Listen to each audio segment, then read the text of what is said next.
And then I think in my professional life, what drives me at strategy is the realization there's $300 trillion of conventional credit, and it's paying you like 200 basis points. Right. We live in a crippled credit economy. It's a yield starve. In what world does it make sense that $7 trillion in Japan yields nothing? Or that banks in Switzerland steal your money? Like you're getting negative 50 basis points in the Swiss franc. Or if you live in Europe, how is it fair or equitable or rational that every European is expected to accept 150 basis points from a euro money market for their capital when the fair free market value is somewhere 8 to 10%?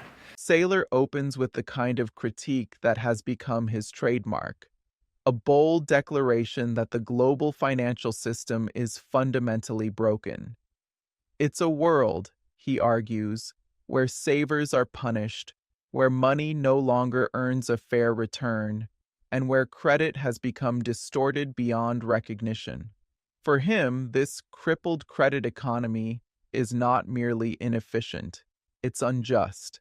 It fails to reward productivity, creativity, or responsibility. And that's precisely where Bitcoin enters the story, as the purest solution to an economic structure rotting from within. So what drives me is, why don't we just go give everybody 10% yield in euros and 10% yield in yen? How much money? And 10% yield in dollars. Yeah. And Grant, what's the perfect product? I'm going to tell you what I think the perfect product is. The perfect product is I give you 800 basis more than the risk-free rate in the currency of your obligations forever.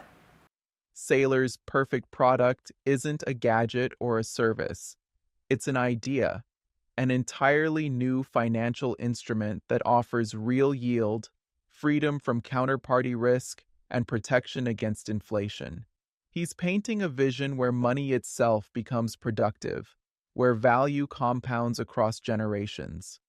His language borders on spiritual, a promise that transcends temporary market cycles. The perfect product is a product where your unborn child benefits from it before they know it exists. You're deaf, you're dumb, you're blind, you're in a coma, your arm is broken, your eyes have gone bad.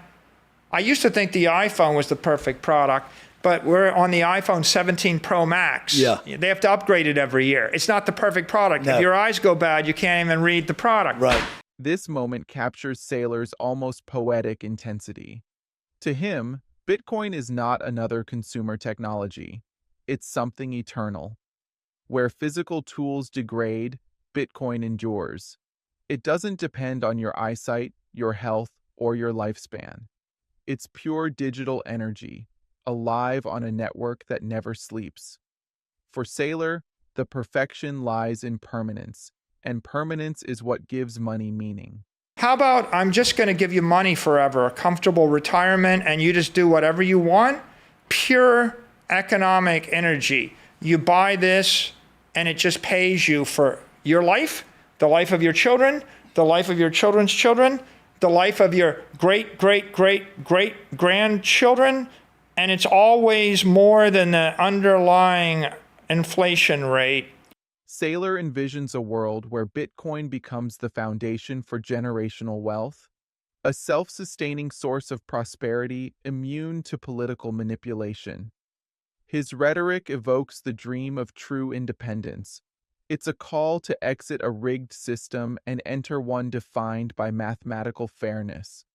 In Saylor's imagination, Bitcoin isn't just an asset. It's a legacy that outlives every central bank, every currency, and every empire. So what drives me? Sell the perfect product to the entire world. You give 1 billion people Social Security, and you don't have to gamble your money on the latest equity idea. Why should you have to give your money to a hedge fund that charges you 2 and 20 when you could just have 10% tax deferred forever, no risk, and sell in and out of it whenever you want? For Saylor, Bitcoin represents democratized security. His tone here reflects a mission rather than a sales pitch. He contrasts it with the speculative chaos of traditional finance, the endless chase for alpha, the risky bets, the opaque fees. Bitcoin, he argues, is the antidote to Wall Street's games. It's the promise of fair yield for every person, not just institutional insiders. And I think, how can you, if you convert 10% of the credit markets today, that's $30 trillion. Jesus. That's what I was going to ask you. How big is that market? If you converted just 10%, 30 trillion. 10% today is 30 trillion. You think that's real for you? You think you could get there? We're not going to get there next year, but my point is... You think it's real, though, in your lifetime? Yeah, we're going to... 5 or 10% of the credit markets are going to become digital credit. Okay. Why not? Somebody's going to service it. This is where Saylor's math begins to take shape. He's not just theorizing about Bitcoin's potential, he's quantifying it. By moving a fraction of global credit into Bitcoin-backed instruments, trillions in value could migrate onto the blockchain. In his eyes, that's not speculative. It's inevitable. As money seeks efficiency, digital credit becomes the logical evolution of finance. If you want the value of a home or of real estate to go up, you have to build credit on top of it. If banks loan against it, the value of your real estate goes up. Mortgage-backed securities enhance the market. What do you think about the 50-year mortgage? And so the value of... Hang on. What do you think about the 50-year? Because it just came out as a proposal. Whatever. Okay, I'm in favor of giving long duration credit to retail investors. Right? Like if you could borrow money on a conforming loan for 50 years at whatever, 5-6%, you can turn around and you can buy Bitcoin appreciating 20 to 30% a year. It's positive. It's good and for the you can do it without risk. It's good for you. It's good for the government. Here, Saylor extends the metaphor of digital real estate. Just as mortgages revolutionized home ownership, Bitcoin could transform personal finance by introducing digital credit. He envisions a world where individuals can borrow cheaply in fiat and reinvest in appreciating digital property.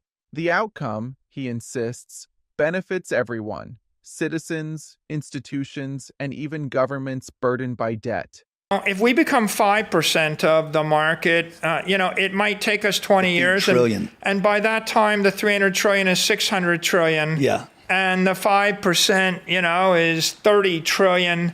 And if we buy if we raise 30 trillion and buy 30 trillion of Bitcoin, Bitcoin's going to be worth $300 trillion, and Bitcoin's going to $15 million a coin. And don't sell your Bitcoin, Grant. This is the heart of Saylor's $15 million thesis.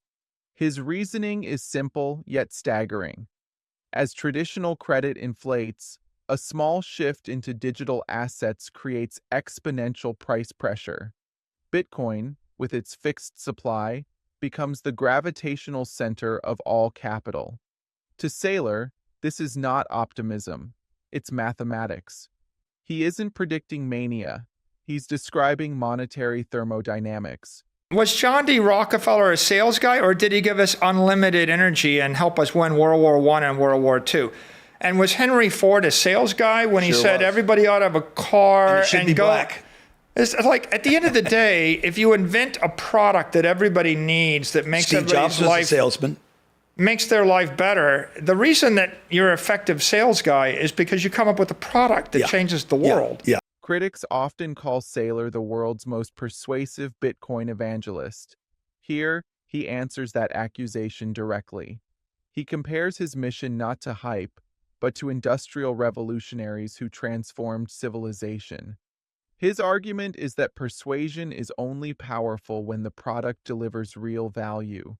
And in his mind, Bitcoin is as transformative as oil or the automobile. It's the energy of money itself.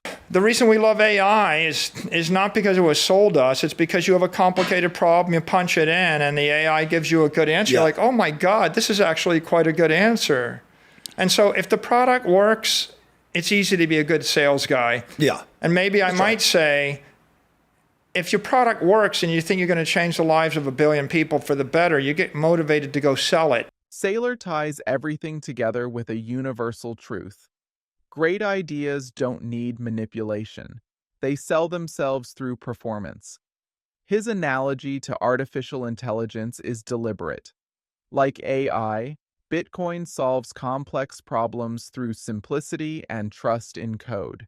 It replaces dependence on human intermediaries with a system that simply works.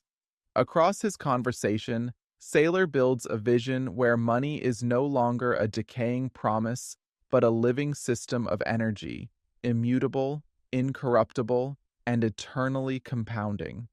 He sees a future where digital credit redefines wealth creation, where every saver becomes a stakeholder in the world's first incorruptible financial network. His faith in Bitcoin isn't blind.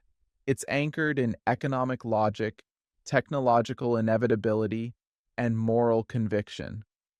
To him, this isn't speculation. It's civilization advancing to its next stage.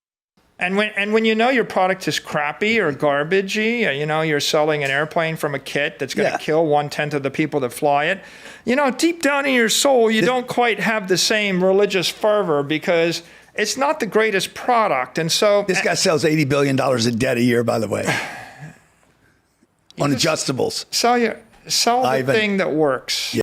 So now it's your turn.